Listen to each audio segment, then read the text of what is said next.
Good afternoon, everyone. You can see our slide 1, and this is our assessment 2, and the course is ECTH507, and I'm going to do multimedia presentation with Naresh.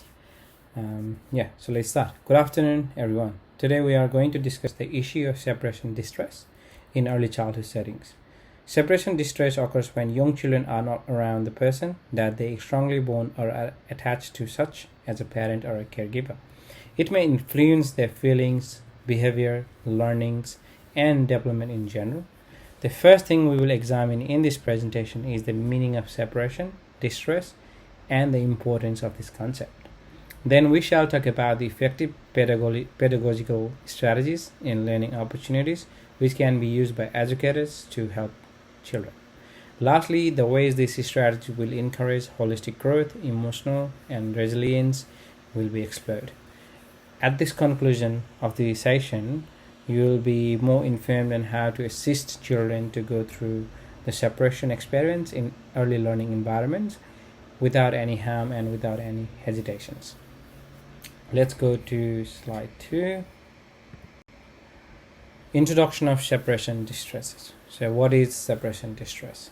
Separation distress refers to the anxiety or distress experienced by a child with regard to being separated with a person with whom he or she is strongly attached, like a parent or a caregiver.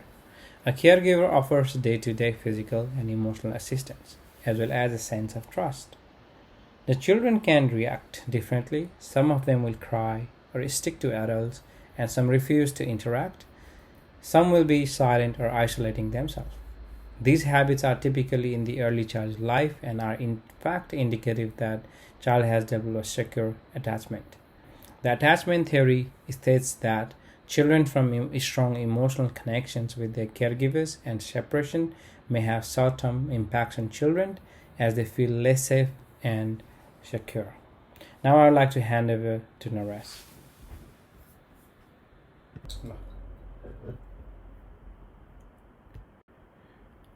Thank you, Aakash, for giving chance to do a presentation, and good afternoon, everybody.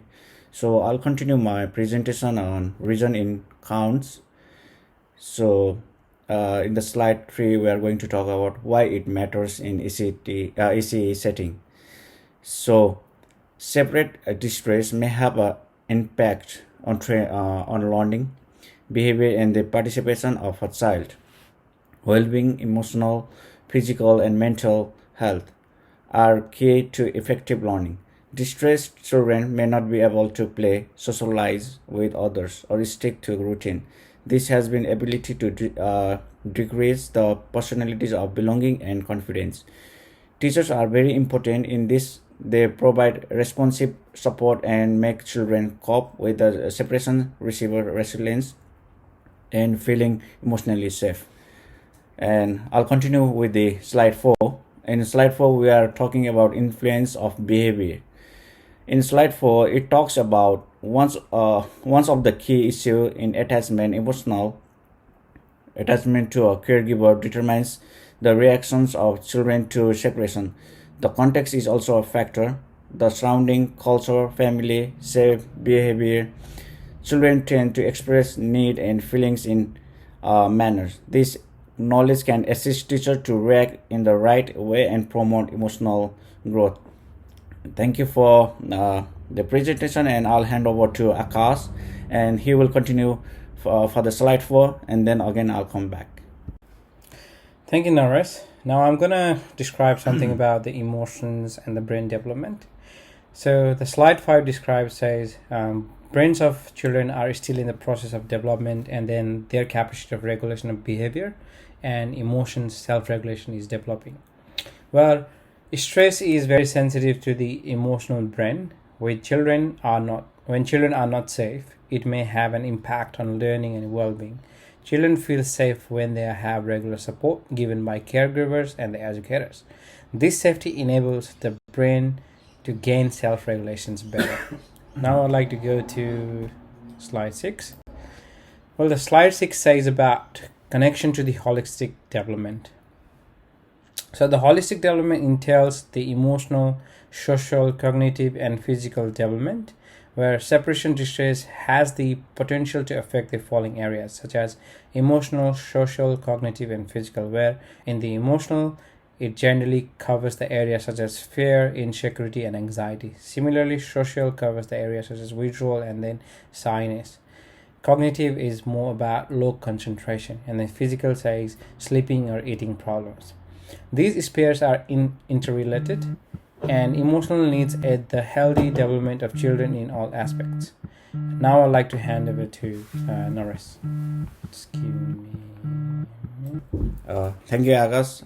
Again, I'll go starting with the slide 7. In slide 7, we'll talk about.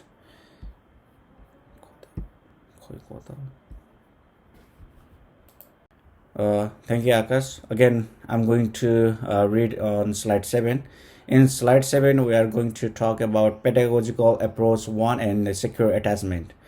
So, pedagogical refers how the teachers assess the learning and growth of children. It is necessary to develop safe attachment. Educators can be warm, responsive, consistent. Firm bonds create trust and emotional security. The children will more secure to experiment and learn. Attachment theory demonstrates the fact that safe relationships lead the resilience and emotional well-being. In slide 8, we are going to talk about pedagogical approach. Pedagogical approach, so habitual activities are routine activities and things that children know and anticipate. The visual schedule makes children comprehend the next thing to do. The process less fearful and uncertain and makes children feel safe and concentrate. It encourages interactions in play and learning. And again, I'm going to give handover to Aakash, so he'll continue in the slide 9. Thanks again, Naresh. Now I'm going to explain more about pedagogical approach 3, which is emotion coaching. Emotion coaching assists children to identify, comprehend, and control emotions. Educators do this by acknowledging emotions, checking emotions if it is okay to feel sad, labeling feelings you are sad because your parent left. This builds emotional intelligence, self-awareness, and self-regulation. Compassion and understanding of the children are important. The children eventually learn how to handle their feelings, behaviors, and to overcome setbacks. Let's move to slide 10. Slide 10 is more about gradual separation. This constitutes the gradual reduction of the amount of time that a child is with their caregiver. The families and teachers works together to provide assurance and invest trust.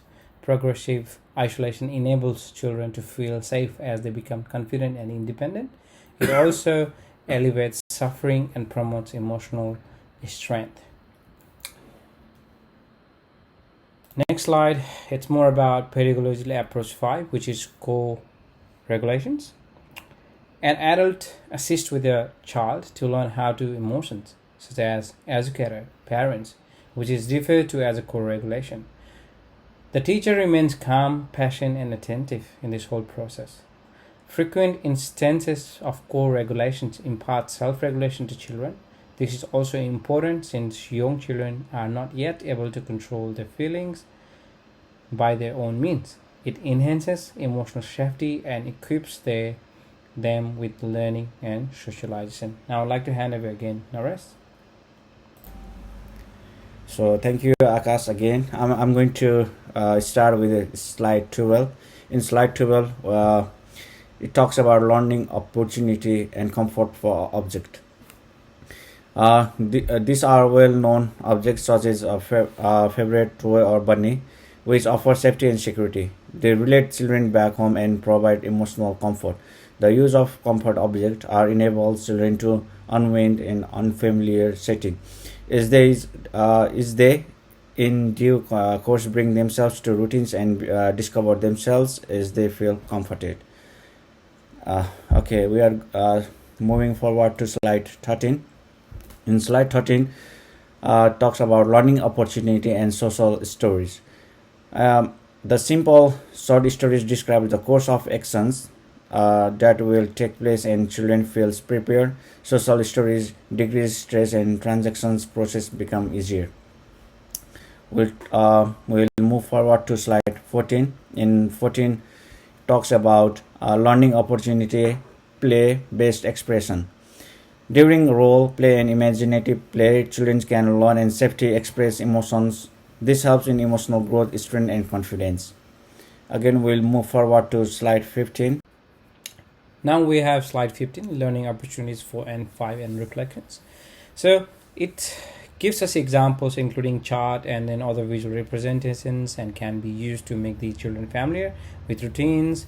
So generally, mindfulness helps children to remain in the moment, relax, and manage emotions.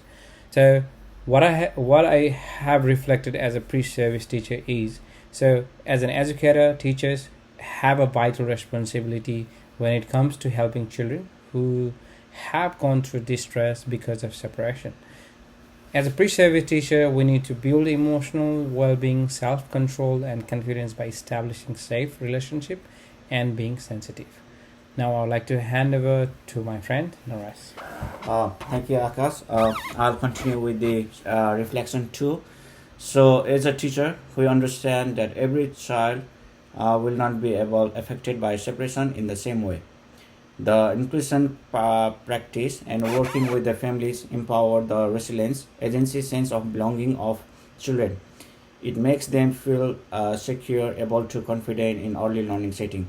And thank you for today for the presentation. And thank you everybody for listening and cooperating with us. Yep, thank you so much. And the last slide is our references, and that's all. Thank you.